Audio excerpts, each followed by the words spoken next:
Alam nyo ba guys na magkaiba yung cat lovers at saka cat likers o yung a person who like cats and a person who love cats ay magkaiba? So how do you call them?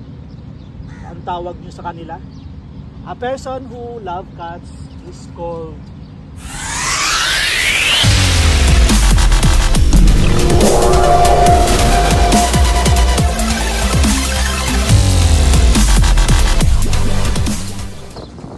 Good day guys! Welcome back to my channel. Please, before anything else, don't forget to subscribe and don't forget to click the notification bell down there so that you will be updated once we have new videos. So guys, we're here in the park, done for our walking, done for our little bit running, brisk walking, something like that, and we are here in the park to feed our little fellas. But today's vlog guys, I want to share something new for me and it might be something new for you guys. What do you call a person who loves cats? What do you call a person who loves cats or cat lovers? And what do you call a person who likes cats?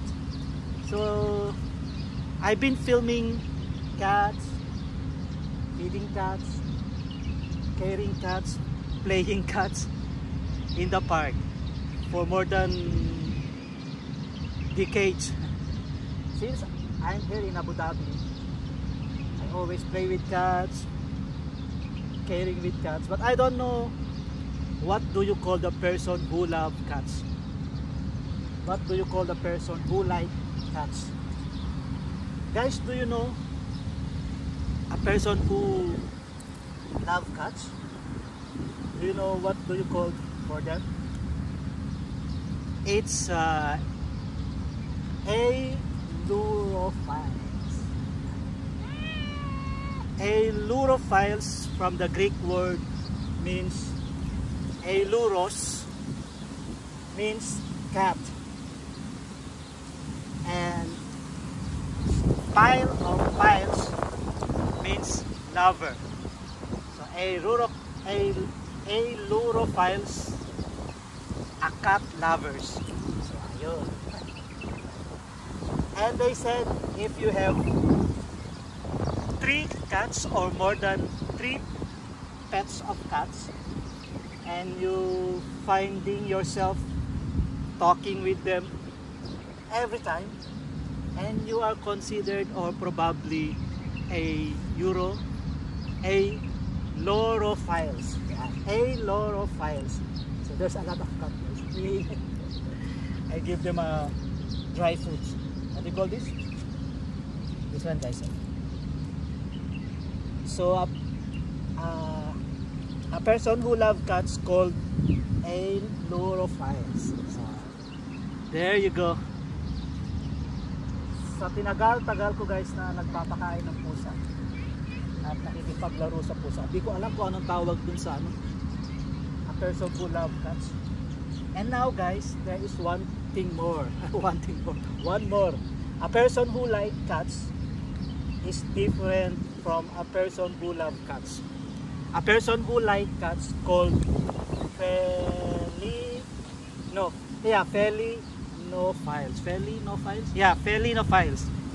A person who likes cats. So a person who loves cats and a person who likes cats is different. A person who loves cats, ailurophiles, and a person who likes cats, Felinophiles. Maliwanag ba guys? Hindi ko alam, parang naguguluhan ako. So they said guys, the trait of mayroon daw trait o ugali ang taong cat lovers. They said a person who loves cats is a person who is introvert. Windy. Who is introvert is a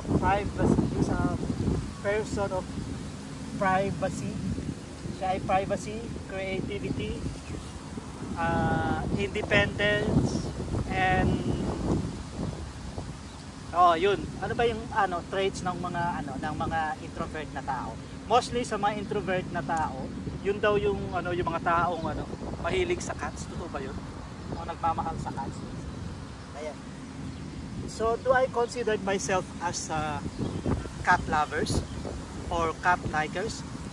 So as I said guys, nag-i-English ako kasi nga meron akong mga followers na English, ibang tao.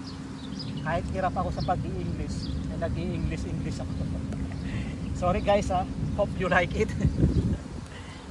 So do I consider myself as a lurophile?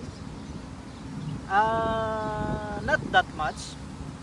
I'm not sure. So, do I love cats? Of course, I love cats. But, for me, parang mas consider ko yung self ko na felonophiles ako. I considered myself as a felonophiles. I like cats a lot. I've been playing with them. I've been feeding with them. I've been giving foods and drinks for them.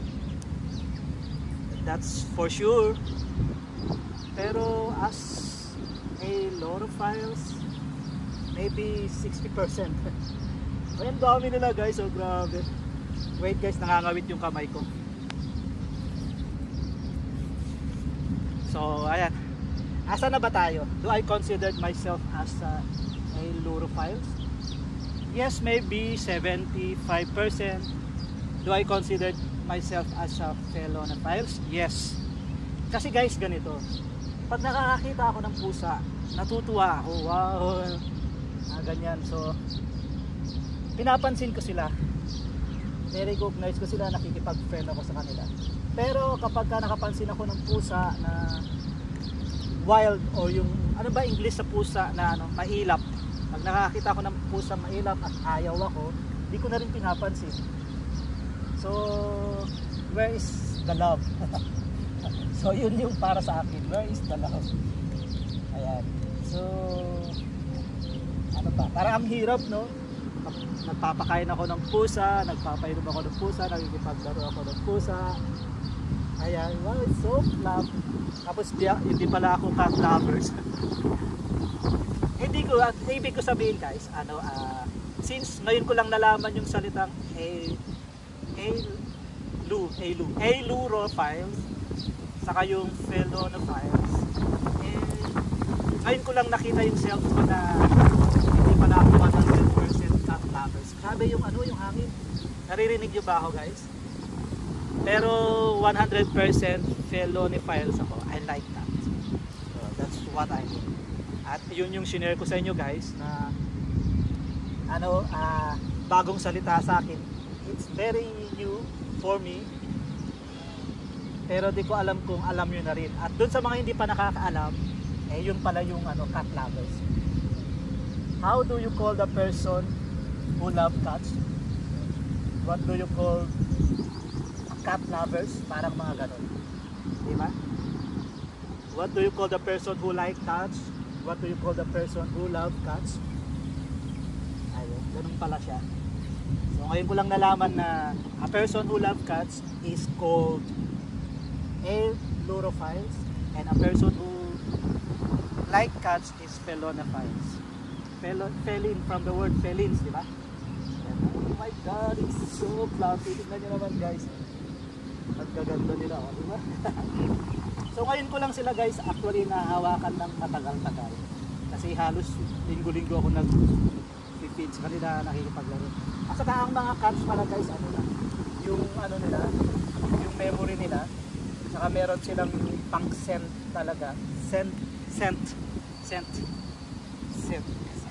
Nare-recognize kanila na ikaw ay mabait na tao para sa kanila. So, okay guys, hopefully I explained well. I elaborate well the difference of lurophiles and felonophiles. Who are them? Sino sila? Okay guys, so please Don't forget to subscribe to our channel. Don't forget to click the notification bell down there so that you will be always notified once we have a new video. Ayan guys, so para sama-sama tayo natin. Okay guys, so till next time.